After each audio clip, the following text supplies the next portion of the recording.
Acordo entre DCE da Unesc e Prefeitura foi assinado e impasse das bolsas de estudo foi resolvido.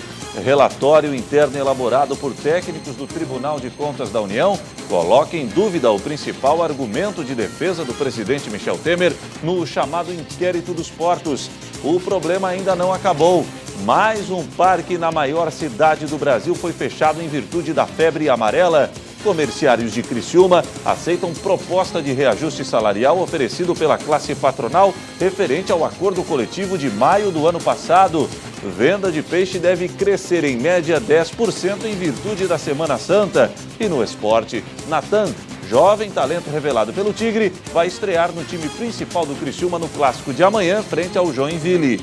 As notícias de Criciúma e do sul de Santa Catarina você confere a partir de agora. No ar pela TV Primavera, Informe Região.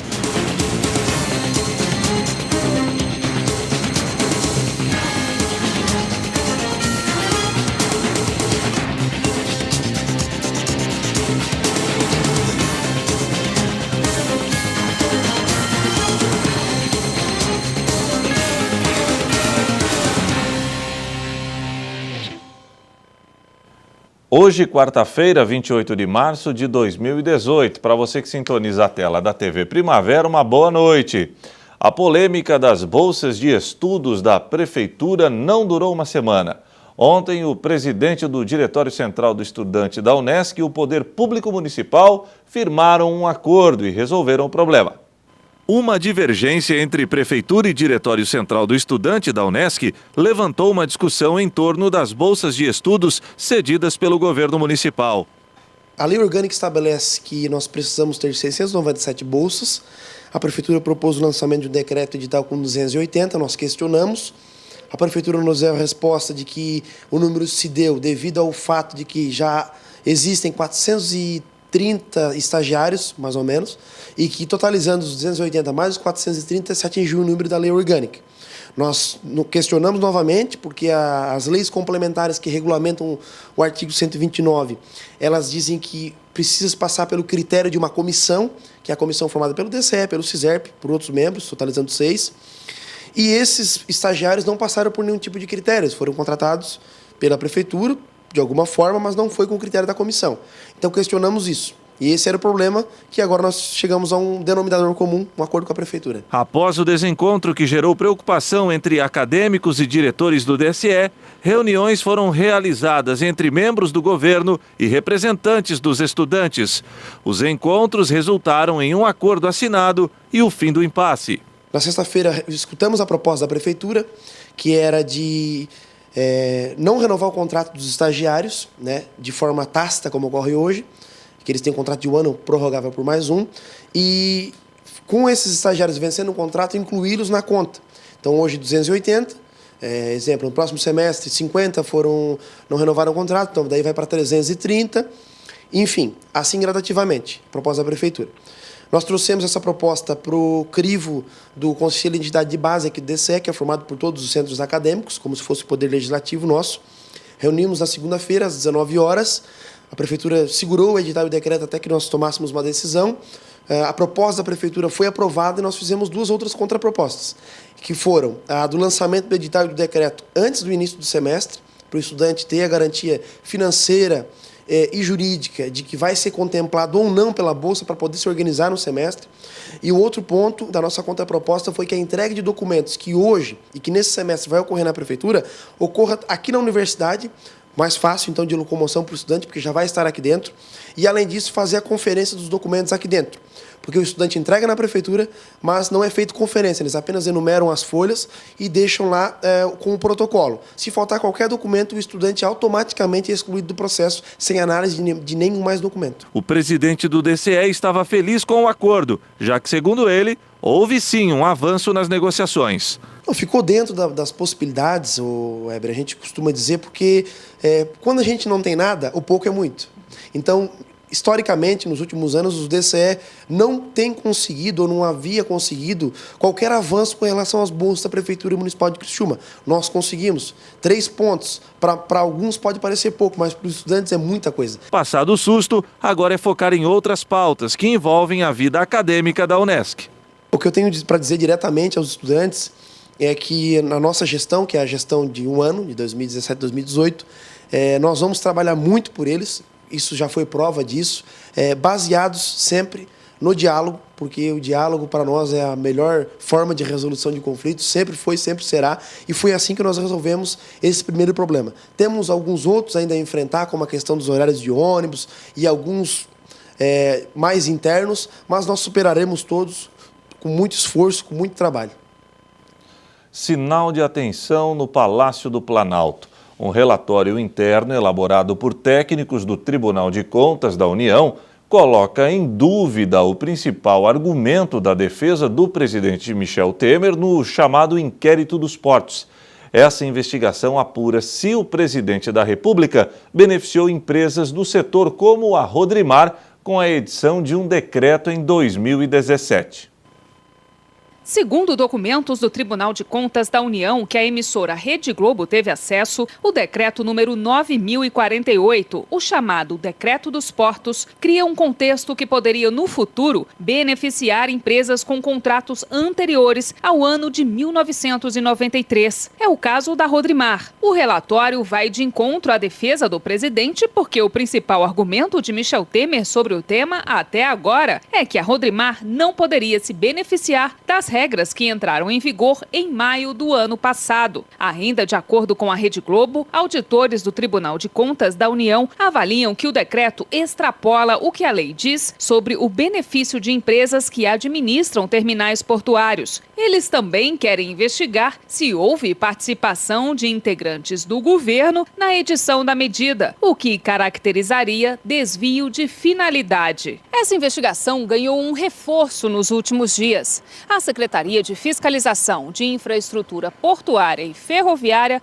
órgão ligado ao TCU no combate à corrupção, está atuando na apuração dos fatos. Segundo a CEINFRA, há indícios de fraude aos princípios de isonomia com a assinatura deste decreto. Isonomia é o princípio de que todas as pessoas ou empresas são regidas pelas mesmas regras da condição de igualdade. Além disso, a Secretaria afirma também que, abre aspas, com base nas novas regras trazidas pela norma infralegal, poderão ser assinados mais de 100 termos aditivos a contratos de arrendamentos portuários, cristalizando direitos e trazendo novas relações jurídicas viciadas do ponto de vista da legalidade, fecha aspas. As conclusões fazem parte de um pedido feito em novembro do ano passado para que o TCU determinasse a suspensão de todos os processos que envolvem as regras alteradas pelo decreto. O ministro Bruno Dantas, relator do caso no TCU, negou o pedido da CEINFRA porque o governo enviou ofícios se comprometendo a não dar andamento aos processos enquanto o TCU não avaliasse o caso.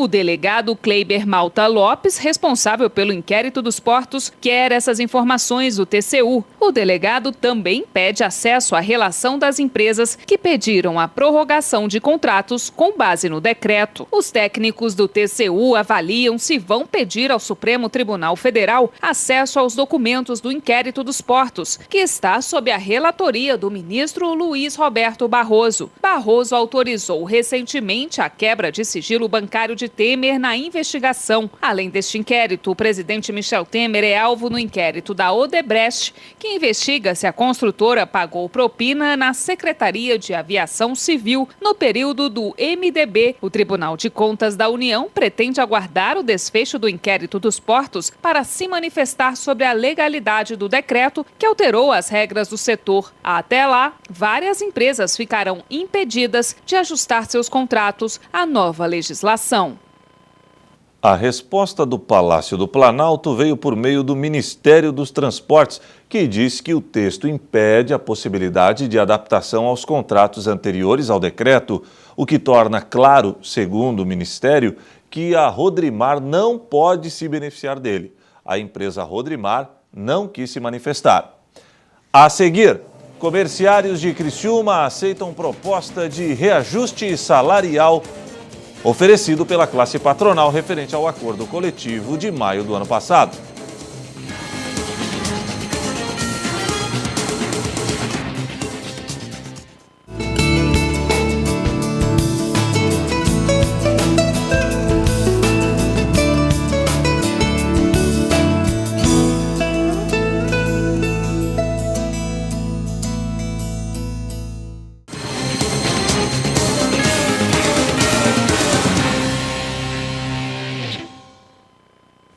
O problema ainda não acabou. Mais um parque foi fechado em São Paulo por causa do risco de propagação do vírus da febre amarela. Desta vez, o histórico Parque da Independência, no bairro do Ipiranga.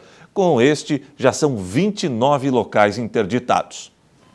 Quem passou pelo Parque da Independência, na zona sul de São Paulo, encontrou este cenário. Portões fechados e cadeados. Algumas faixas ainda explicavam a interdição. O risco de um surto de febre amarela. Moradores dos arredores e frequentadores do parque ficaram surpresos. É o vírus da febre amarela. Tudo bem que eu já fui vacinado, mas tem várias pessoas que ainda não foram e que estão correndo esse risco por aqui. É preocupante, então? Claro. Até porque estava meio largado também, né? Então, acho que foi consequência de algumas coisas. Prevenção, talvez, ou mais cuidados, eu acho. O fechamento foi definido após um macaco sagui ser encontrado morto, infectado com o vírus da febre amarela. A previsão é que o público seja proibido de acessar o local nos próximos 30 dias. Com este, já são 29 parques interditados. A Secretaria Municipal de Saúde vai intensificar a campanha de vacinação nesse período nos arredores do parque. Uma campanha de conscientização será feita junto aos moradores. O índice de imunização tem sido abaixo do esperado em toda a região sudeste do país. Em São Paulo, por exemplo, de setembro do ano passado a março desse ano, foram vacinadas 5.800.000 pessoas, o que representa pouco menos da metade da população. Estou imune, mas ultimamente está passando várias notícias de pessoas que acabaram deixando para a última hora, mas estão empurrando com a barriga e ainda não foram. Os comerciários de Criciúma aceitaram a proposta do Sindilojas de reajuste salarial. O aumento é alusivo ao acordo coletivo de maio do ano passado. Demorou, mas saiu. Finalmente foi selado o acordo de convenção coletiva dos comerciários de Criciúma, uma negociação que se arrastou por longos meses. Realmente, depois de quase um ano, estamos fechando a convenção coletiva. Nós tivemos a participação do Ministério do Trabalho, através da Cássia, e ela intermediou e a gente acabou fechando na quinta-feira passada, semana passada.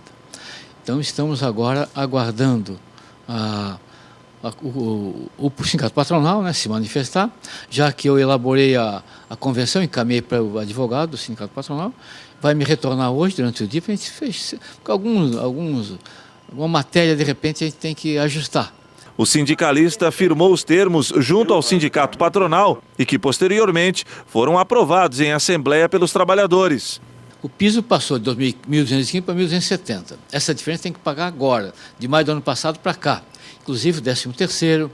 Quem gozou férias, de repente, nesse período aí, tem a diferença para receber. O reajuste de 4,22, a mesma coisa, de maio do ano passado para cá. Quem repassou alguma coisa, falta a diferença. Então, alguns repassaram. As redes não repassaram nada, não tem informação que está repassado. E a gente está aguardando. Então, qualquer dúvida, o trabalhador vem no sindicato ou liga para nós, vamos tentar resolver. Há décadas à frente do sindicato, o presidente da instituição afirmou nunca ter passado por uma negociação tão complicada. Nunca passamos de novembro, nunca. Todos os anos que negociamos, sempre a maio, junho, julho, e viemos até novembro. Agora, passado ano, nunca passamos. Primeira vez. Isso é angustiante, né? O trabalhador fica cobrando e a gente não vai fechar como eles querem. E a diferença de R$3 no piso, levar todo esse tempo para fechar, olha, realmente é lamentável, mas, graças a Deus, conseguimos conciliar. Agora é se preparar para o debate da Convenção Coletiva 2018. A data base da categoria é maio e o sindicalista, apesar de otimista, já está se preparando para mais uma negociação. Nossa expectativa é que a gente consiga fechar a próxima convenção no mais tardar em junho. Entende? A inflação é praticamente a metade, né? Nós vamos saber o total da inflação só a partir do dia 10 de maio, que aí vem até abril, né? E a nossa expectativa é que realmente vai surgir em torno de uns 2%. 2% é o que a gente espera, um pouco mais, um pouco menos. E aí é mais próximo, é mais fácil negociar. Com relação ao piso, dá uma diferença de R$55. Você coloca isso em 10 meses, 11 meses, né? Dá um valor importante para o trabalhador. Então, que ele apenas compreenda essa dificuldade, porque não depende de nós. O presidente de nós, a gente tinha fechado já o ano passado, mas depende da imposição dos empregadores, mais ligado ao sindicato patronal, né? Então, a gente, e alguns empregadores que fazem parte da comissão de negociação patronal, é que dificultam. A seguir, Natan, jovem talento revelado pelo Tigre, vai estrear no time principal do Criciúma no clássico de amanhã frente ao Joinville.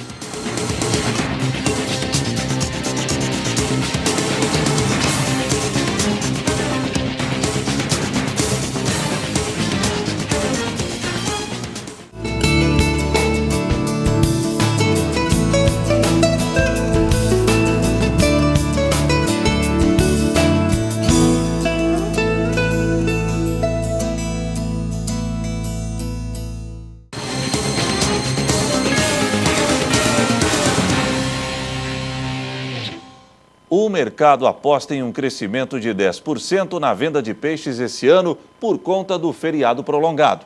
O bacalhau lidera o ranking dos mais caros, mas para quem quer economizar, o que não falta é opção. No setor de peixaria, todo o destaque vai para o bacalhau. Ele é o queridinho das receitas tradicionais de almoço nessa época do ano. Mas não é a única opção, principalmente para quem quer economizar. Nesse supermercado, o quilo do filé custa quase R$ 70. Fatiado é mais barato, R$ 40. Uma opção para quem não dispensa uma bacalhoada. Substituir o bacalhau não com o mesmo sabor, né? A gente consegue substituir o bacalhau por outros peixes em outras receitas que se aproximam ao valor nutricional por ser um peixe, mas não no sabor. Consegue-se fazer uma caldeirada, um peixe assado e várias outras receitas com peixes, mas que não vai ser nunca igual ao sabor de um bacalhau. A Associação Brasileira de Piscicultura prevê um crescimento de 5% a 8% nas vendas de peixes nessa época do ano. Sinal verde de que vai ter peixe na mesa dos brasileiros. Na verdade, aumenta a venda de peixes de modo geral, em especial do bacalhau, porque é uma tradição. Mas a gente acaba aumentando a venda de outros peixes também como alternativa ao bacalhau, que acaba sendo um peixe um pouco mais caro. O chefe Luiz preparou receitas com peixes que nos provam que, se feita com capricho, pode substituir facilmente o tradicional bacalhau. Um prato à base de cação com molho de moqueca. Eu fiz também um peixe de água doce, que é chamado de panga, um peixe frito, simples, né, de se preparar. E também um peixe à parmegiana, né? São filezinhos de peixes cobertos com molho de tomate, queijo e logo leva para gratinar. São opções mais baratas para uma situação hoje, né, de crise no país. Ficar sem bacalhau a gente até fica, mas para fazer uma boa peixada tem que escolher um bom peixe. E para fazer essa escolha a gente veio até uma feira aqui na Zona Sul de São Paulo conversar com o veterinário Ricardo Calil. Ricardo, o que a gente precisa olhar num peixe para fazer uma boa escolha? Bom, aqui nós temos, só para a gente dar um exemplo, né? Aqui nós temos uma corvina, que é peixe de água salgada, e que é uma característica importante, é visualizar a questão sensorial. Então aqui você tem o olho preenchendo a cavidade, o líquido transparente. Aqui você tem uma nadadeira que você pode movimentar, ela não solta, escamas aderentes. Uma coisa importantíssima é você pressionar a musculatura e rapidamente ela retorna. Isso mostra que o pescado é fresco e a musculatura ainda está íntegra. Com os cuidados tomados, o veterinário reforça a importância do consumo do peixe não só nessa época do ano. Carne bovina é boa, frango é bom, mas peixe também é muito bom, muito saudável, né? Por uma série de características da sua composição alimentar, nutricional. Então as pessoas deviam prestigiar mais, comer mais peixe. Não deixar o peixe só para Páscoa, né? Exatamente, não tem por que deixar só para Páscoa. E agora, já deu para decidir qual será o cardápio do almoço nesse fim de semana? O que a senhora vai levar hoje aqui, hein? Camarão. Já é para a receita da Páscoa? É. Não vai ter bacalhoada? Não, só o camarão mesmo. Alguma época do ano a senhora já substituiu a bacalhoada por alguma outra receita, algum outro tipo de peixe? Já. Qual receita? Pode ser garupa. Também funciona? Funciona. E é mais barato? É mais barato. Vou fazer bacalhau com grão de bico. Bacalhau com grão de bico? É, mas eu ganhei o bacalhau, viu? Só comprei o grão de bico. Agora, se não tivesse o bacalhau, daria para fazer outra coisa? Dá, a gente faz peixe, pode, tem outras opções, né? O importante é a família reunida. Isso. A família reunida, todo mundo em paz, isso que é importante, né? Não precisa bacalhau para alegrar a família, né? Agora o esporte. O jovem Natan, revelado pela base do Criciúma, é a aposta do técnico Argel para o clássico desta quinta-feira em Joinville. O jogador está recebendo a sua primeira oportunidade no time principal e está bem otimista. Ele receberá sua chance de ouro. Natan, revelado pela base Carvoeira, jogará sua primeira partida no time principal do Criciúma. Sem riscos de rebaixamento no estadual, o técnico Argel Fuchs resolveu observar jogadores que não vinham jogando para formatar o elenco que disputará o Campeonato Brasileiro. É a oportunidade que eu estou esperando a minha vida inteira, né? Um dos momentos mais importantes da minha vida e espero agarrar da melhor forma possível. E olha que a chance é de ouro mesmo. Afinal, quem não gostaria de estrear no profissional justamente em um clássico diante do Joinville?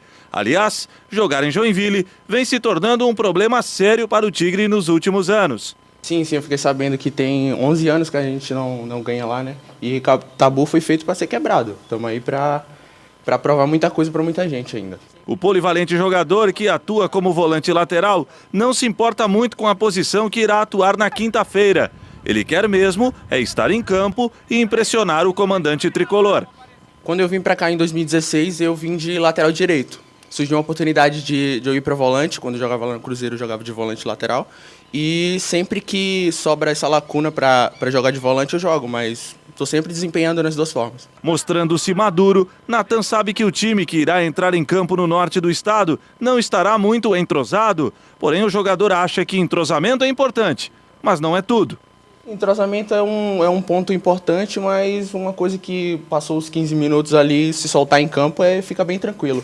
E eu vou jogar contra um atacante que eu sou acostumado a jogar na base, quando eu jogo pela base, e é isso aí. O jovem talento criciumense sabe que a lateral direita tem dono e olha que o jogador sabe das suas virtudes. Espera brigar por posição com o Suelton. Eu acredito que eu sou um lateral um pouco mais de força do que o Suelton e ele um pouco mais ofensivo, ele chega mais no fundo do que eu, mas não tanto. Porém, Natan já deu toque. Nada de rivalidade com o companheiro, que, aliás, vem o ajudando bastante nesta oportunidade. Vem me ajudando muito ali no treinamento, falando comigo, e está passando uma tranquilidade incrível para mim. E o Informe Região desta quarta-feira fica por aqui. Obrigado pela sua audiência e até amanhã, se Deus assim permitir.